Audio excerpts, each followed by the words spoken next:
สวัสดีครับวันนี้ผมจะพาไปชมเสาชิงช้าที่วัดสุทัศน์เทพวรารามนะครับ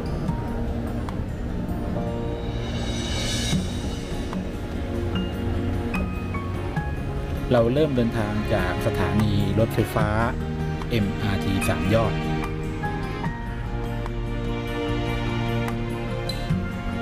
ใช้ทางออกที่3ระยะทางจากสถานีรถไฟฟ้าถึงวัดนะครับประมาณ700เมตรใช้เวลาเดินเท้าก็ประมาณ9นาที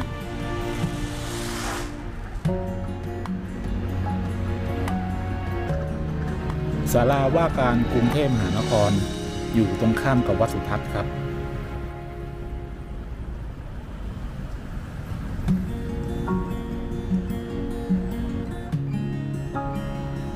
เสาชิงช้าครับ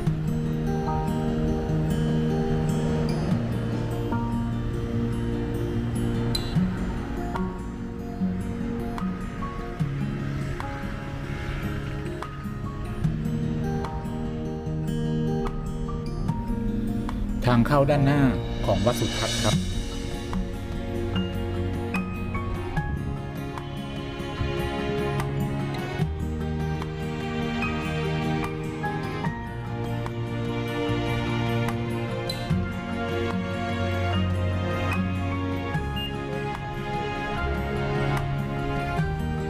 พระวิหารหลวงครับ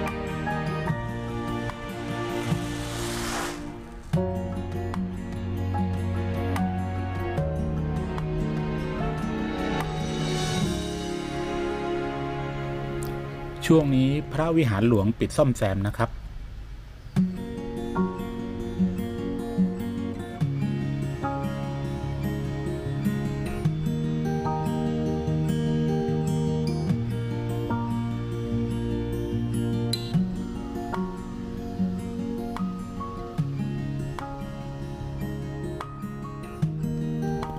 ทางเข้าด้านหลังของพระวิหารหลวงครับ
พระบรมราชานุสาวรีย์รัชกาลที่ 8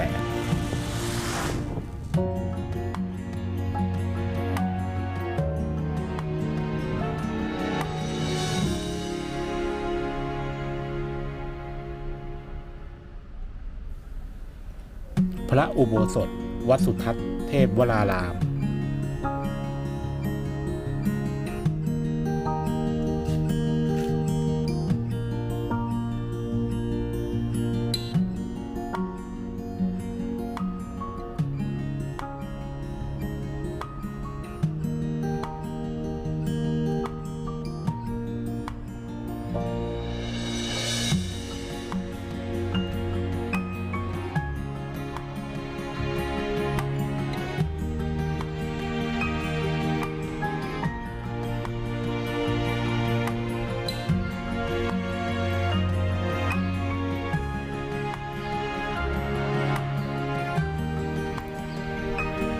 พระพุทธตรีโลกเชษฐ์พระประธานในพระอุโบสถครับ พ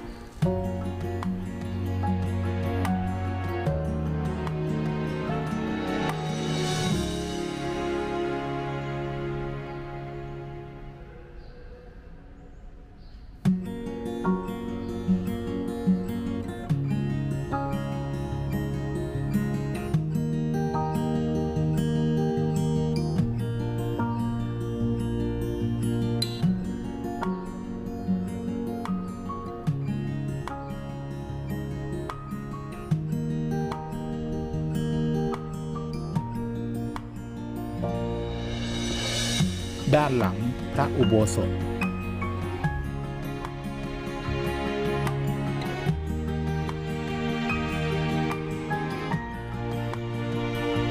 พระกริ่งใหญ่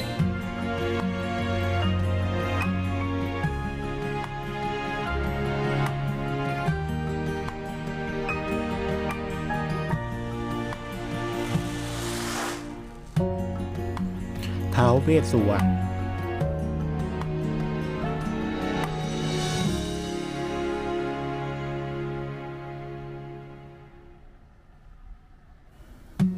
ศาลาการประเรียนครับ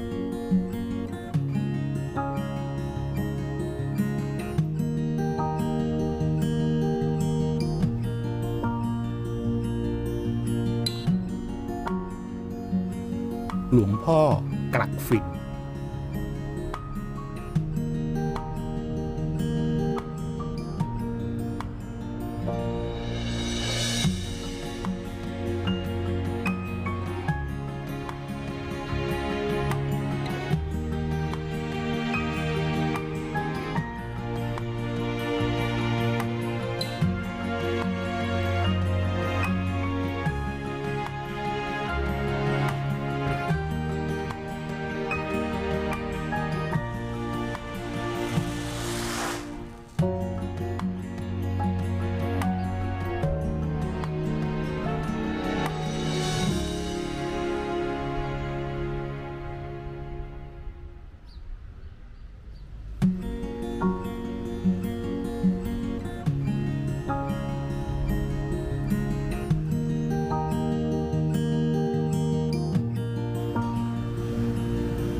วันนี้ผมจะมาทำไข่กระทะ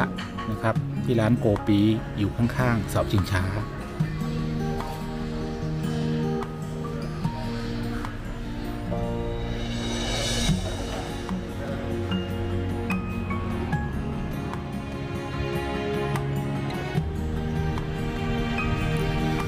ร้านอยู่ไม่ไกลวัดเท่าไหร่ครับวันนี้ก็ไหว้พระ1 วัดกับทานอาหารกลางวัน1 มื้อ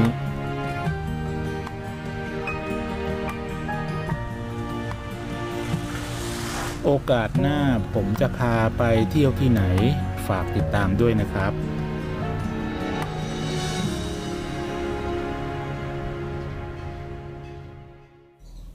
สวัสดีครับ